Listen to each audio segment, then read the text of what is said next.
Ok, magnifique. Et maintenant, vous faites de la vente partout en Suisse. Ça a commencé en Suisse romande? Ça a commencé en Suisse romande. Voilà, on a fondé la société en 2017.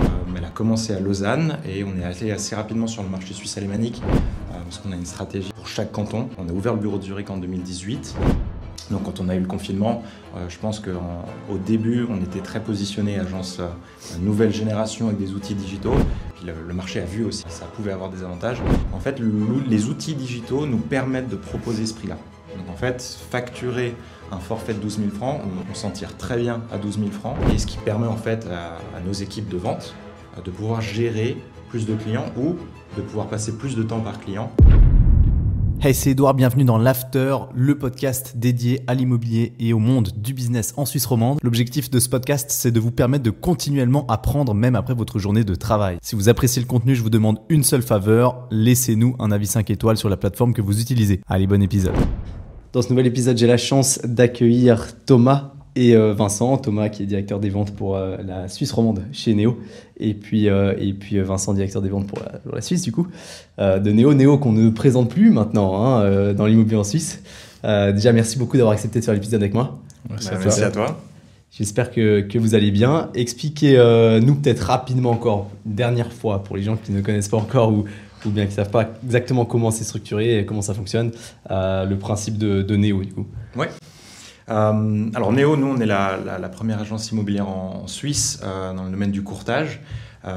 Au final, on fait à peu près la même chose que beaucoup d'autres agences. Donc on s'occupe de la vente d'appartements, de maisons, donc principalement de biens résidentiels sur le marché suisse. À la différence que notre business model, on facture un forfait fixe de 12 000 francs pour la vente des biens. Et puis le deuxième élément, je pense, qui est quand même assez différent de la majorité du marché, c'est qu'on a beaucoup d'outils digitaux, dont une plateforme qu'on développe nous-mêmes, qui permet en fait de donner le contrôle, donner beaucoup plus de transparence aux propriétaires, parce que tous les acteurs, donc le propriétaire, l'acheteur, nos agents, se connectent sur cette plateforme et peuvent en tout temps voir ce qui se passe, et puis avoir une information en temps réel sur l'état de la vente. Ok, magnifique. Donc, et maintenant, vous faites de la vente partout en Suisse. Ça a commencé en Suisse romande, hein? Ça a commencé en Suisse romande. Voilà, on a fondé la société en 2017. Elle a commencé à Lausanne et on est allé assez rapidement sur le marché suisse alémanique parce qu'on a une stratégie pour chaque canton. Donc on a ouvert le bureau de Zurich en 2018 et maintenant on est présent dans environ 90% de la Suisse avec des bureaux un petit peu partout. Ok, magnifique. Et si je ne me trompe pas, maintenant, vous sortez de la frontière suisse aussi, non? De la frontière de la frontière suisse, hein, vous attaquez l'Allemagne, c'est exactement, ouais. Okay. On a ouvert le sud de l'Allemagne en octobre l'année dernière. Ouais. Et donc on a une première partie de développement sur le sud. Et les résultats sont assez encourageants pour le peu de mois où on est présent sur le marché. Et ensuite, on prévoit l'expansion sur le reste du territoire allemand dans les prochains mois. Ok, magnifique, magnifique. Rapidement, peut-être un mot sur vous deux avant de continuer avec Néo. Du coup, qu'est-ce que vous faisiez avant de rentrer dans Néo ou dans l'immobilier en général? Alors, moi, j'ai la chance d'avoir une formation hôtelière. Donc, j'ai fait une école hôtelière ici en Suisse. Après, j'ai pu m'expatrier pendant pas mal de temps, notamment en Chine et aux États-Unis. Et puis voilà, donc là j'ai vraiment continué ce travail dans l'hôtellerie pure. Et puis voilà, il y a toujours quand même ce contact avec la clientèle, la vente qui est quand même le centre aussi de cette industrie. Et puis à un moment j'ai eu la chance de basculer justement chez Néo parce que notamment par une relation personnelle, quelqu'un que je connaissais qui avait la possibilité justement de me faire entrer chez Néo. C'est là que j'ai commencé à travailler d'abord en tant que courtier immobilier pendant à peu près 1 an. Et puis après, j'ai pris la direction des ventes pour la Suisse romande.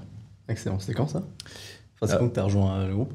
Le groupe, ça fait maintenant, ça fait pile 2 ans. Ça fait exactement 2 ans. Il y a 5 jours, en fait, je crois même. Donc, exactement. Voilà. Bon anniversaire. Merci beaucoup. Donc voilà. Et Vincent, du coup?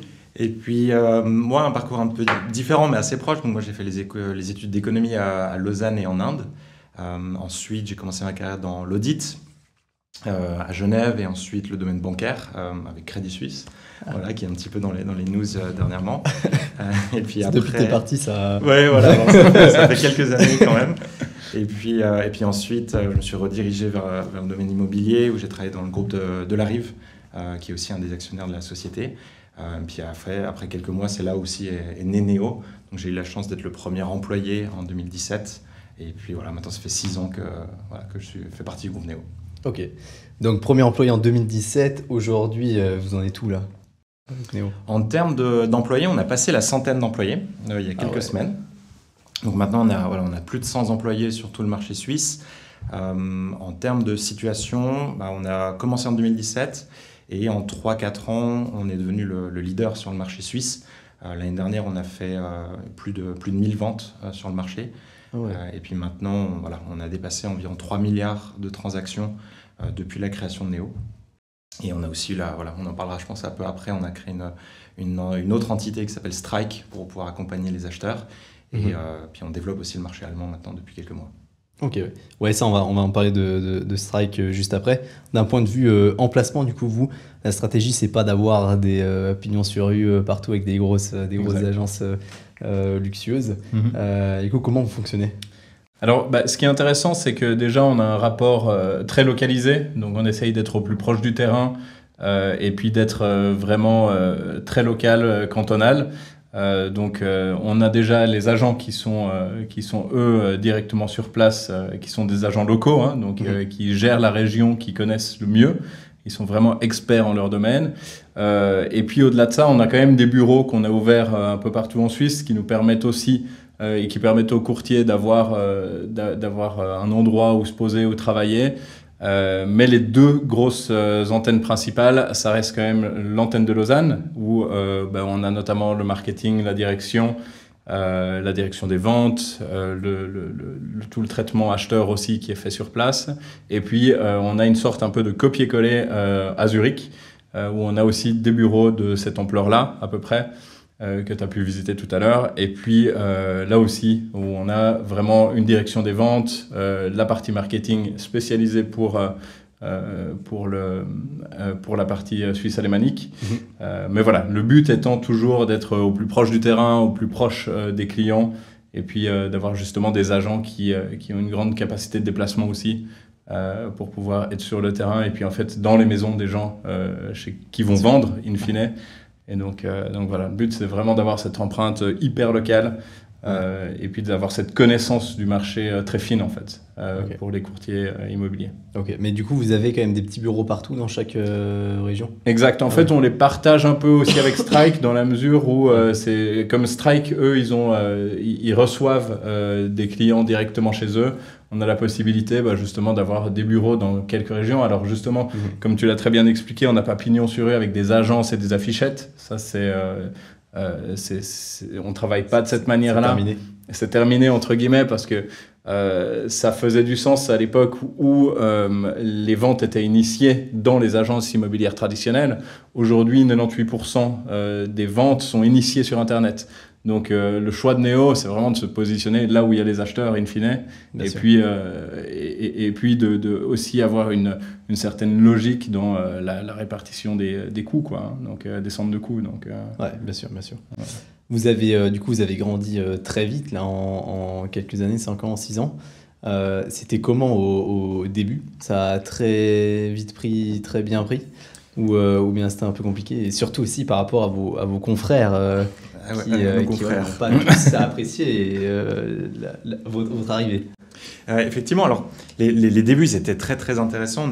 On a eu de la chance de fonder la société en 2017 avec des personnes qui étaient aussi issues du monde immobilier. Puis en 2018, on a aussi eu l'arrivée d'Investis, le groupe Investis qui a investi dans la société et qui nous a permis justement de pouvoir dépenser, recruter et pouvoir se faire connaître.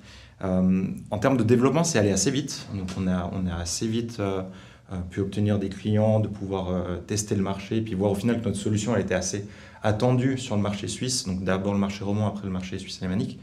Donc en termes de développement, ça s'est bien passé. On a Malgré tout, la période Covid, je pense, nous a aussi aidé parce qu'elle a forcé, que ce soit les acheteurs, les propriétaires, mais même aussi nos confrères, je pense tous, à voir l'impact des outils digitaux. Donc quand on a eu le confinement, je pense qu'au début, on était très positionné agence nouvelle génération avec des outils digitaux. Et puis le marché a vu aussi que ça pouvait avoir des avantages. Mais malgré tout, on reste quand même une société qui est hybride. C'est-à-dire qu'on a des agents dans chaque région et on utilise les outils digitaux à disposition pour être le plus efficace possible pour nos clients au final. Donc en termes de développement, très bien passé, assez vite, assez une forte croissance aussi dès le départ. Et après au niveau des confrères, effectivement c'est toujours un petit peu c'est le jeu, quoi. On est obligé malheureusement d'arriver, mais on a quand même une philosophie où on a le souhait d'apporter le plus de qualité et puis on est convaincu que c'est le modèle, donc le modèle au pourcentage, le modèle traditionnel qui fait plus trop de sens aujourd'hui, puis encore moins 6 ans après. Par contre, la qualité des personnes qui travaillent dans ces agences, ça on ne la critique pas. On n'est pas en train de considérer que la qualité des personnes des agences traditionnelles est moindre. On est juste en train de proposer un nouveau modèle qui est un modèle au forfait, qui est un modèle qui utilise les outils modernes, que ce soit les plateformes, les connexions avec les portails, les visites virtuelles, etc., quoi. Ouais, et donc vous pensez, ou d'après le retour que vous avez peut-être des gens, est-ce que votre modèle, il marche particulièrement bien grâce au digital ou bien surtout grâce au prix? Alors, bon, il y a deux éléments. Il y a un aspect, le digital, il va nous aider sur deux manières. La première manière, ça va être de pouvoir être en ligne avec son temps. C'est-à-dire qu'on sait, effectivement, comme Thomas l'a dit, 97%, 98% des demandes arrivent des portails immobiliers. Donc on est obligé d'avoir une stratégie digitale pour servir au mieux les acheteurs. Donc on n'attend plus maintenant un appel le lundi matin pour pouvoir informer sur une propriété qui a été vue le samedi après-midi. Donc ça, c'est un élément qui est plutôt externe. Après, le deuxième élément, c'est relié au prix. En fait, les outils digitaux nous permettent de proposer ce prix-là. Donc en fait, facturer un forfait de 12 000 francs, on s'en tire très bien à 12 000 francs. Pourquoi ? Parce qu'on utilise à l'interne chaque outil, chaque CRM, chaque plateforme qui nous permet de gagner du temps sur des tâches qui sont chronophages, des tâches administratives, et ce qui permet en fait à nos équipes de vente de pouvoir gérer plus de clients ou de pouvoir passer plus de temps par client. Parce que voilà, elles font pas de prospection, elles ont des rapports automatisés et en fait le temps qu'elles ont à disposition, elles le dédient à leurs clients et c'est comme ça en fait qu'on arrive à réduire la facture finale pour le propriétaire. Est-ce que c'est possible de remplacer complètement l'humain dans tout ça ou pas ? Non, mais ça je pense Thomas, tu peux aussi le confirmer. Non, vous n'avez pas testé ? Vous n'avez pas testé ? Alors je pense pas, on cherche toujours des optimisations, c'est le travail aussi du produit chez nous. C'est vraiment d'améliorer au maximum en fait que ce soit le processus de vente client et acheteur, mais aussi la manière de travailler des agents. Donc à chaque fois qu'on a un nouveau truc, une nouvelle technologie qui débarque, une intelligence artificielle qui fait son apparition type ChatGPT, on va s'intéresser à ce type de nouveaux outils. Le but c'est clairement de ne pas remplacer l'humain à terme parce qu'on sent que la clientèle, nos vendeurs en tout cas ont besoin de ce contact-là et surtout il y a quelque chose qui doit sentir. Tu dois toi être aussi le premier concerné, mais l'immobilier c'est quelque chose d'assez viscéral. Tu dois sentir les choses, tu dois en tant que courtier, tu as quelque chose qui vient en plus parce que tu as la connaissance, tu as le vécu sur le terrain qui fait que tu vas pouvoir orienter ta vente de telle ou telle manière. Donc pour moi, ça me paraît assez capital que l'humain reste absolument central dans la vente, aussi parce qu'il a ce travail de conseil, d'assurance auprès du client vendeur. Et puis vraiment guider en fait, c'est un travail de tandem la vente en immobilier. Donc il y a toujours le vendeur qui a sa place, la place la plus importante parce qu'il est propriétaire du bien qu'il met en vente. Mais il y a le courtier qui va venir lui en fait s'assurer que tout se déroule le mieux possible, que ce soit dans la qualité du travail fourni jusqu'au ressenti vraiment du propriétaire au moment de la vente. Le courtier, il est là pour apporter son expérience et son expertise à ce niveau-là. Ouais. Donc pour moi, c'est assez capital que l'humain reste absolument au centre du processus de vente, et notamment parce qu'en fait, les propriétaires seront toujours des humains et les acheteurs seront toujours des humains. Ouais, bien sûr. Au centre de la transaction, on est obligé de positionner quelqu'un qui comprend non seulement la langue à laquelle de quoi on parle, mais aussi qui va comprendre les sentiments, les émotions qu'on va mettre dans cette vente. Exactement, ce que j'allais dire, hein, l'immobilier c'est aussi très très émotionnel quand même, hein, donc voilà, il y a peut-être des émotions qu'un robot pourrait pas remplacer. Ouais.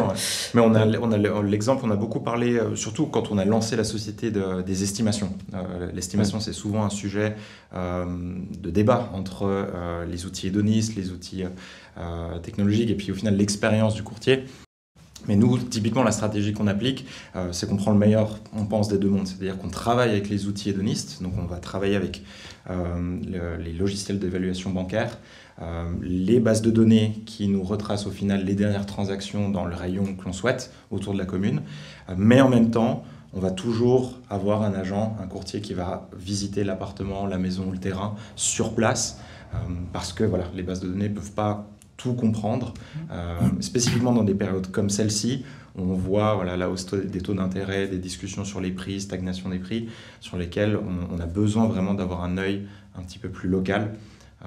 Donc non, je pense que l'avenir, il sera fait de courtiers, mais peut-être de courtiers augmentés, puis c'est ce qu'on essaye justement de proposer depuis 2017 sur le marché. Exactement. Et puis comme tu le dis assez régulièrement et très justement, c'est que le marché est tellement micro-situationnel que tu as besoin d'avoir une connaissance vraiment très fine. Les prix peuvent changer de tout au tout en fonction de la typologie du bien, en fonction de son état général, la manière dont il a été entretenu, etc. Mais aussi de savoir s'il y a une route ou pas qui passe au travers de la propriété, quelque chose qui n'est pas très loin, une nuisance ou autre chose, ou une vue particulière. Donc forcément, ça peut venir en dépréciation ou en augmentation de la valeur du bien. Et ça, c'est étudiable uniquement par quelqu'un qui a l'œil et qui a la connaissance de sa région, quoi. Et qui fait une visite sur place. Absolument. Ouais, c'est clair. C'est clair. D'un point de vue du coup marché immobilier d'ailleurs, vu que vous êtes aussi dedans tous les jours, est-ce que vous avez senti quand même une différence maintenant chez les acheteurs ou chez les vendeurs par rapport à il y a 1 an, 2 ans avec l'évolution des taux ? Alors oui, on sent, en fait, on observe très clairement un impact au même titre que nos confrères. C'est vrai que on voit que le marché d'acheteurs est aujourd'hui un peu ralenti à cause de cette inflation, à cause de cette hausse de taux aussi. Mais on observe quand même que certes, le temps de vente va peut-être un peu s'allonger, mais les acheteurs sont toujours intéressés à acheter.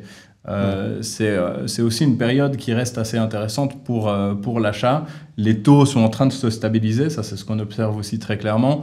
C'est que il y a quand même des réactions sur les taux à 10 ans, 10 ans et un peu moins, assez fortes à partir du moment où il y a une annonce de changement de taux. Mais après ça se stabilise gentiment et là c'est ce qu'on observe actuellement. Donc on voit quand même ce marché d'acheteurs qui se sérénisent un petit peu, si on peut le dire comme ça, mais en tout cas, plus on avance, plus on se rend compte que c'est quand même des grands cycles et que de temps en temps il y a des pics, mais ces pics ils sont lissés sur le temps. En fait, le marché reste quand même très attractif de part et d'autre. Oui, tout à fait. On a aussi des problématiques de fondamentaux en Suisse, avec des logements qui ne sont pas une offre qui n'est pas infinie, ni de terrain, ni d'appartement. Donc c'est intéressant. Est-ce que vous avez senti une baisse des prix ou pas encore ? Parce que j'ai parlé avec quelques courtiers et très souvent, ce qui ressort, c'est que aujourd'hui, il y a un peu une guerre entre les vendeurs qui veulent maintenir le prix vraiment haut et qui ne discutent pas du tout des négociations, et l'acheteur qui fait ses calculs et qui ne seront plus du tout les mêmes calculs par rapport à il y a 2 ans. Il se dit, c'est 3 fois plus cher, quoi, donc je ne vais pas payer le même prix. Et du coup, il y a un peu une bagarre maintenant entre acheteurs et vendeurs. Vous avez senti ça Alors, au niveau des vendeurs, effectivement, ça dépend aussi si on est en cours de vente ou pas. Si on a des mandats effectivement qui étaient signés sur l'automne dernier, ça veut dire qu'ils ont été estimés sur le début ou la fin de l'automne. Et puis maintenant, on est dans la période de printemps 2023, donc on a aussi, je pense, pour les mandats en cours et les mandats qu'on obtient à présent, une différence de perception. Mais et au final, effectivement, on observe un petit peu plus de pression sur les prix. Ça dépend encore des régions. Il y a toujours des régions qui s'en tirent très bien parce qu'il y a très très peu d'offres et toujours beaucoup de demandes. Mais je pense au bout d'un moment, là, on est plus dans une situation, on est un petit peu en attente où certains vendeurs aussi, c'est le cas, mais je pense historiquement, on a beaucoup de vendeurs qui ont le temps, au final, qui ne sont pas pressés à vendre à la semaine ou au mois. Et nous, c'est comme ça qu'on les accompagne. On les accompagne plus sur la durée. Et on a quand même beaucoup de clients qui laissent un petit peu passer l'orage. Mais on remarque maintenant, là, sur la période de printemps, on a aussi un regain des acheteurs. Et on a des discussions qui sont assez transparentes. Ça, c'est aussi un des éléments qui est assez clé chez nous.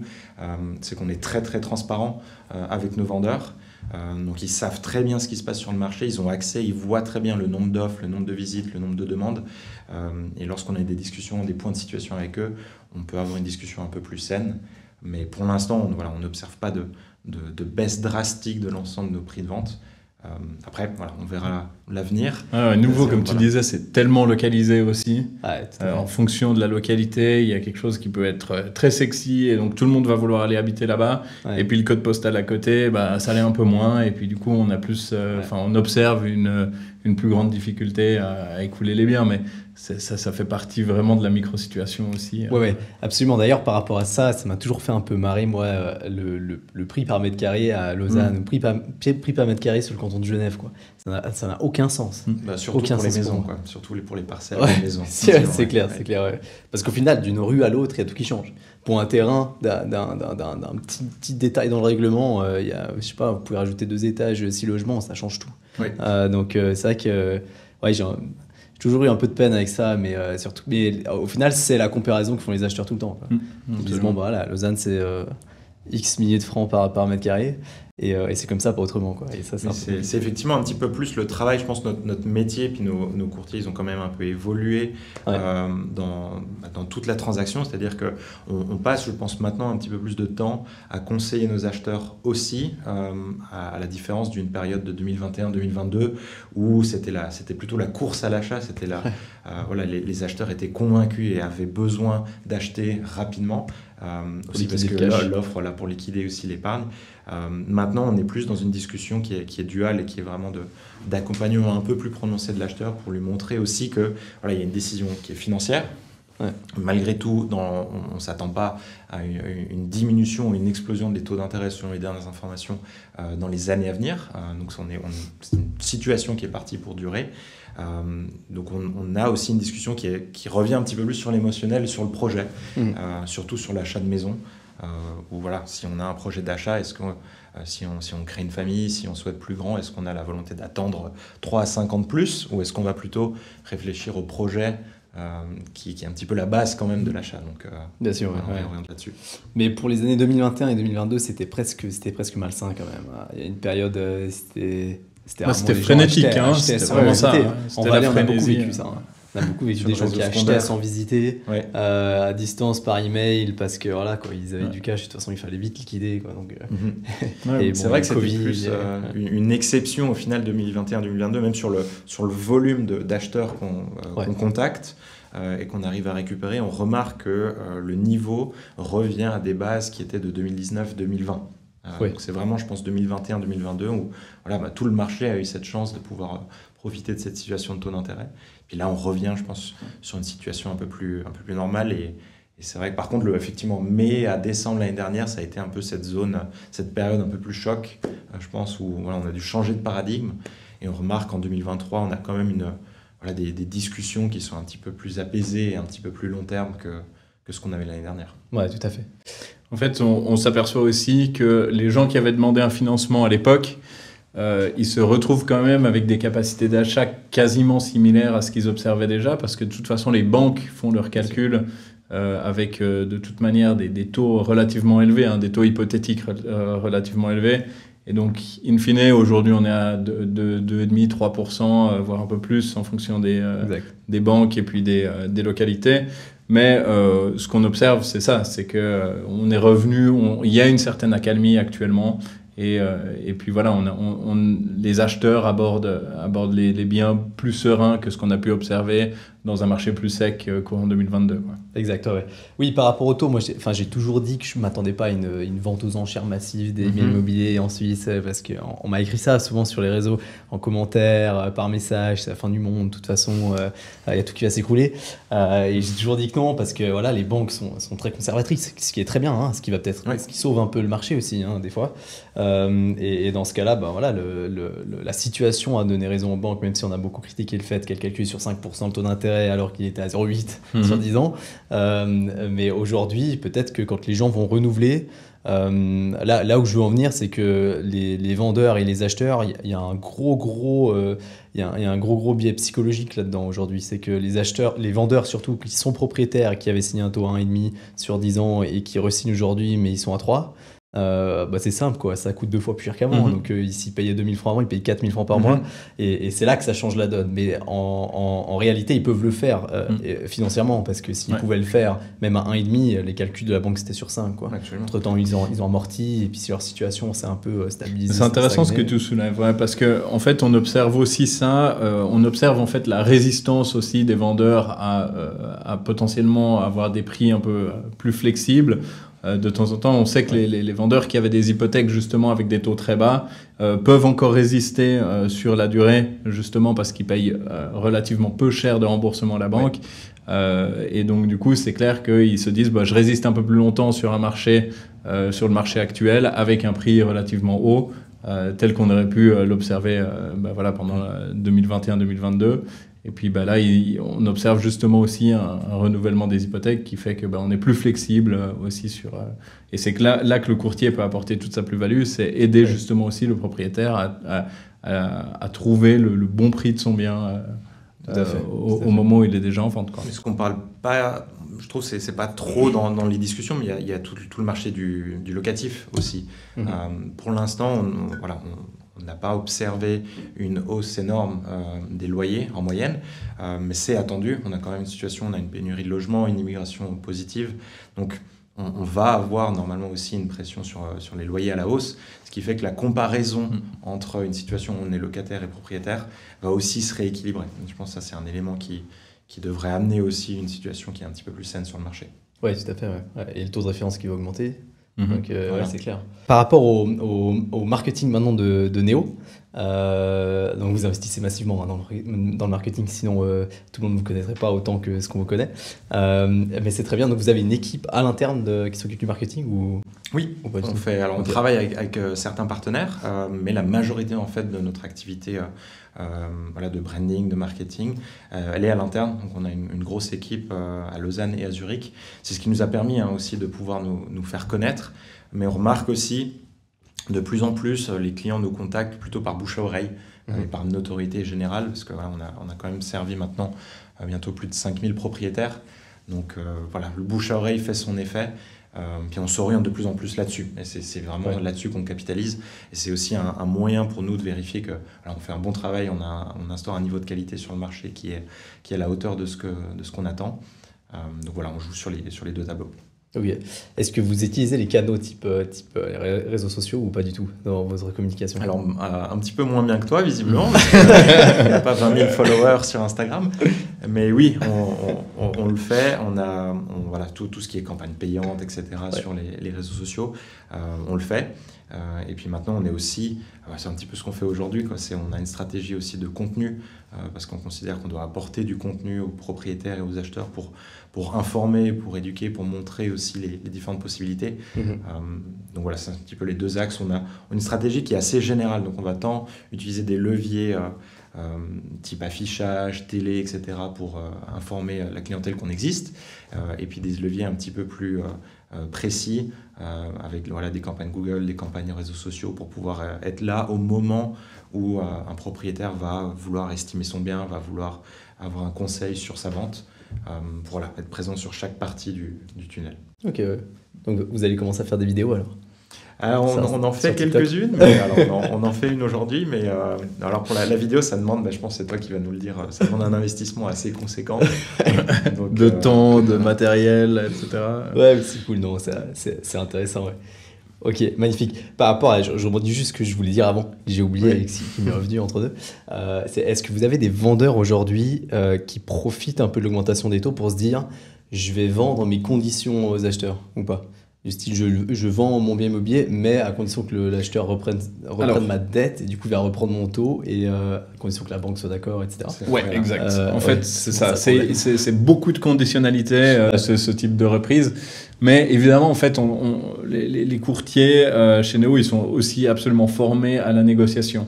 La négociation, c'est vraiment aider le propriétaire vendeur à vraiment en tirer le plus de sa vente, le meilleur de sa vente, mais aussi à trouver un terrain d'entente avec les acheteurs.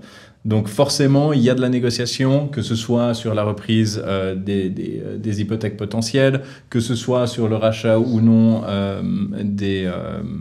ça y est, le mot m'échappe maintenant.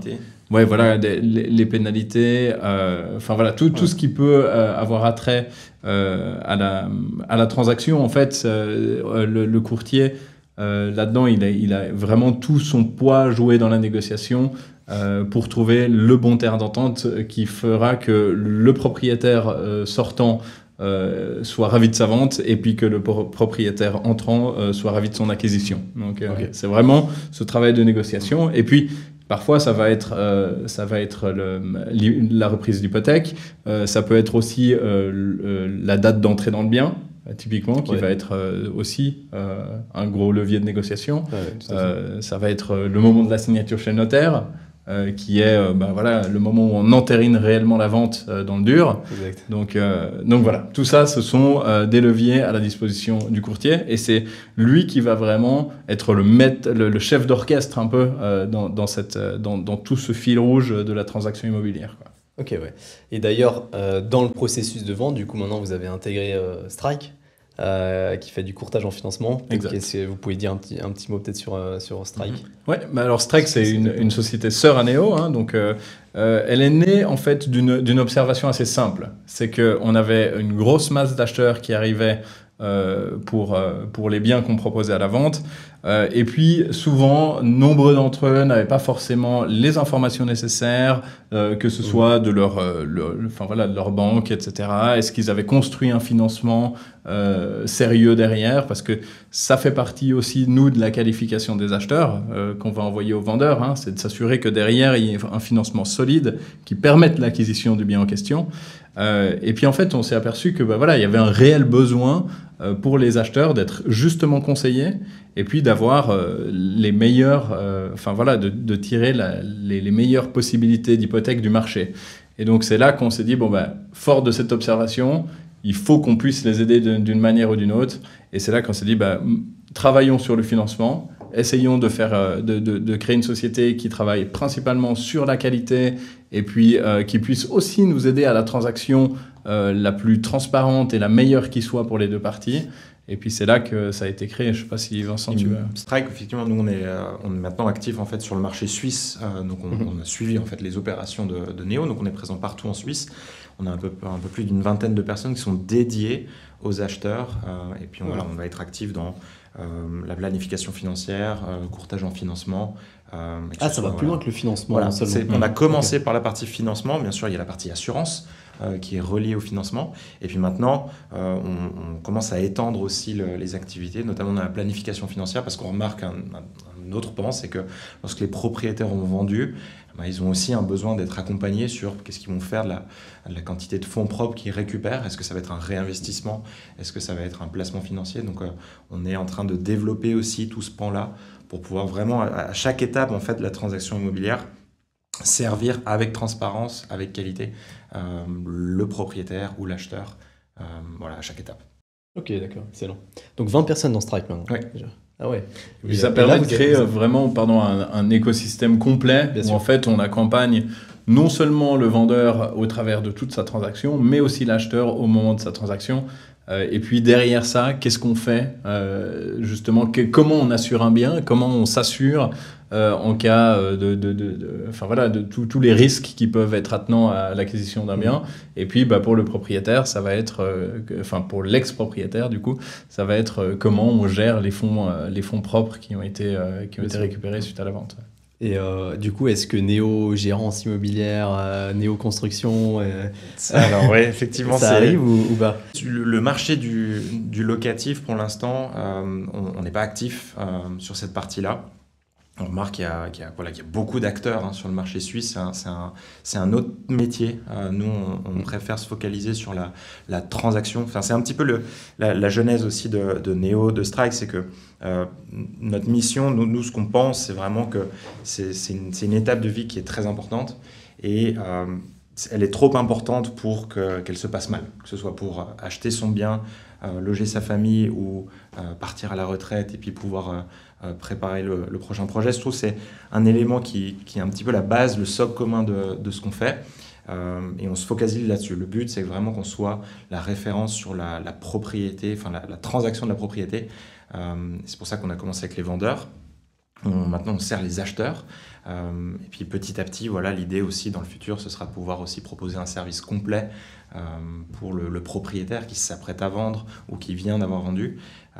Et ensuite, pour les autres types d'activités, on se développe aussi par contre sur la partie B2B. Donc tout ce qui est proposition de vente de terrain, vente de lots neufs, donc dans la promotion immobilière. Avec les développeurs. Une partie de l'équipe effectivement vient de la promotion immobilière à la base.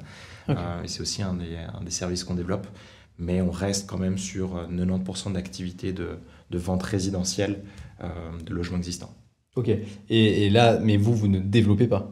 Non, on ne fait pas. Alors, peut-être que dans le futur, on le fera, mais pour l'instant, on se focalise vraiment sur le service qu'on va apporter pour le propriétaire ou pour le promoteur immobilier.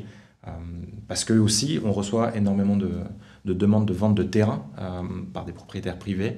Et on a construit ce réseau de partenaires promoteurs pour pouvoir justement servir les propriétaires privés qui ne souhaitent pas forcément mettre le bien sur un marché de portail et directement s'adresser à la clientèle professionnelle.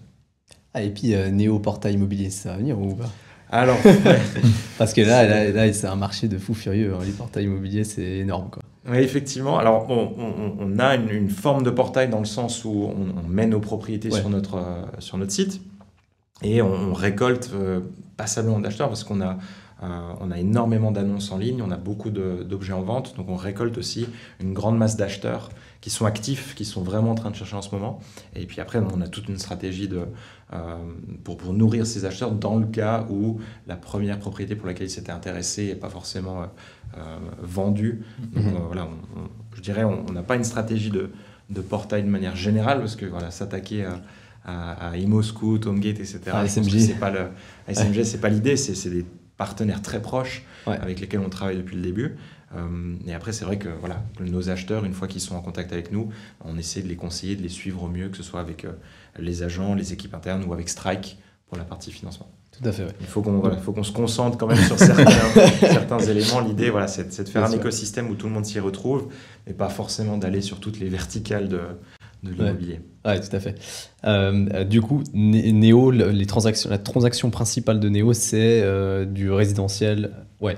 Absolument. Résidentiel. C'est tout à fait correct. Alors, c'est principalement du résidentiel. Là-dedans, on a quand même derrière ça quand même une sorte de râteau où on va trouver plusieurs types de propriétés sur lesquelles on est actif. Comme Vincent l'a dit, il y a notamment les terrains qui, eux, vont plutôt être proposés à du développement, de promotion. Mais tout ce qui est résidentiel, on va le traiter, donc que ce soit maison mitoyenne, appartement, attique et autres. On va aussi traiter tout ce qui est bien de rendement. Et puis là, on a des variations qui vont entre de 5 à 25 millions assez facilement. 25 millions étant un record assez récent, si mes souvenirs sont bons. Donc on a vraiment aussi ce côté bien d'investissement qui est une partie importante du résidentiel aussi. Donc, mais surtout résidentiel, commercial, industriel, c'est pas votre... Non, ça c'est un marché qui est de nouveau assez spécialisé, c'est un processus qui est aussi différent, où il y a beaucoup plus de contact qui se fait aussi avec les sociétés professionnelles. Donc on préfère se focaliser sur notre métier de base, qui est quand même l'accompagnement d'un propriétaire pour son projet. Voilà, on doit être à 98-99% de résidentiel. Ok. Et puis le marché du luxe, Je sais pas si vous avez, vous aviez lancé un produit, non? Oui, on a une offre qui est nommée l'offre Premium et justement qui est dédiée aux objets qui sont un peu plus luxueux, qui ont souvent aussi des prix de vente déjà un peu plus élevés. Ça nous permet aussi justement d'apporter notre expertise à un marché un peu plus luxueux, un peu plus haut de gamme. Donc pour ça, on a développé une offre spéciale qui comprend aussi des services supplémentaires par rapport à notre offre habituelle, on va dire. Il y a notamment la possibilité de faire des photos plus précises, plus jolies, qui sont faites par un photographe qui vient avec un réflexe. On a notamment aussi du drone qu'on propose. On va proposer l'accompagnement financier du propriétaire aussi sur cette offre-là. Donc on a vraiment la possibilité de justement faire une offre spécifique aux biens de premium et de haute valeur ajoutée. Ok, à partir de combien c'est du luxe? Ça peut être du luxe à 400, 600 000 francs, hein, ça dépend de la définition du luxe. À Genève, c'est pas le même luxe qu'en Valais. Hein. Le luxe. Nous, cette offre-là, elle est vraiment dédiée c'est plutôt qu'est-ce qu'on considère comme luxueux, ça va être vraiment la typologie d'acheteurs qu'on va intéresser.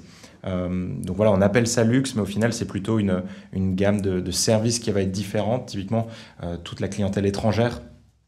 Donc on a des connexions avec la France, l'Allemagne, l'Angleterre pour trouver des acheteurs qui sont étrangers et qui souhaitent s'installer en Suisse. Donc c'est pas qu'une question de prix, c'est aussi une question de processus et comment on va servir l'acheteur et le vendeur dans cette transaction. Mais de manière générale, on remarque que la clientèle qui est intéressée par cette offre-là, elle commence à partir de 2 millions d'estimations. Ok, d'accord, ouais. Intéressant. Donc plutôt marché résidence secondaire là. Alors il y a le marché de la résidence secondaire, puis après il y a le marché tout simplement de luxe, de propriété de prestige, qui va être entre 3 et 8 millions d'habitude sur notre portefeuille, qu'on va servir en fait et qu'on va plutôt positionner sur un marché international. Ok, parfait.